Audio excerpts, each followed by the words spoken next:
உலகின் முதல் மனிதன் எப்போது தோற்றம் பெற்றானோ அப்போதே தமிழ் மொழியும் தமிழ் இனமும் தோற்றம் பெற்றுவிட்டன.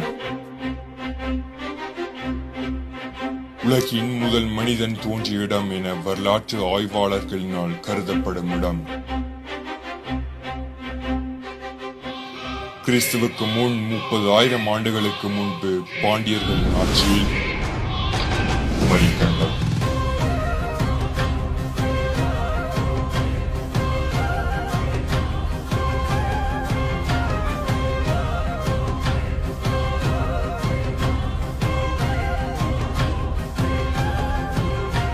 நாற்பத்தி 9 நாடுகளையும் பளிரு குமரி போன்ற வளமிக்க ஆறுகளையும் குமரிமலை மணிமலை போன்ற மலைகளையும் தென்மதுரை கபாடபுரம் செழிப்பான நகரங்களையும் கொண்டு மாபெரும் சாம்ராஜ்யமாக இந்த உலகின் மிக பெரிய தமிழ் கண்டம் இன்று கடலுக்கடியில் அமைதியாக உறங்கிக் கொண்டிருக்கும் உண்மை நம் எத்தனை பேருக்கு தெரியும்?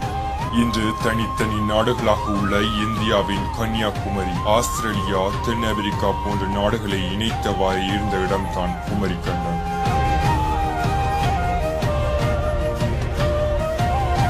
(9,990) வருடங்கள் தொடர்ந்து 3 தமிழ் சங்கங்கள் நடைபெற்ற கண்டம். பரிபாடல், பேரதிகாரம், களரிவிரை அகத்தியம், தொல்காப்பியம், பூத புராணம், அகநானூறு, புறநானூறு, நாலடியார், திருக்குறள் போன்ற நூல்கள் இயற்றப்பட்ட கண்டம் பிற்காலத்தில் ஏற்பட்ட கடல் கோளினால் முற்றாக அழிந்து போனது.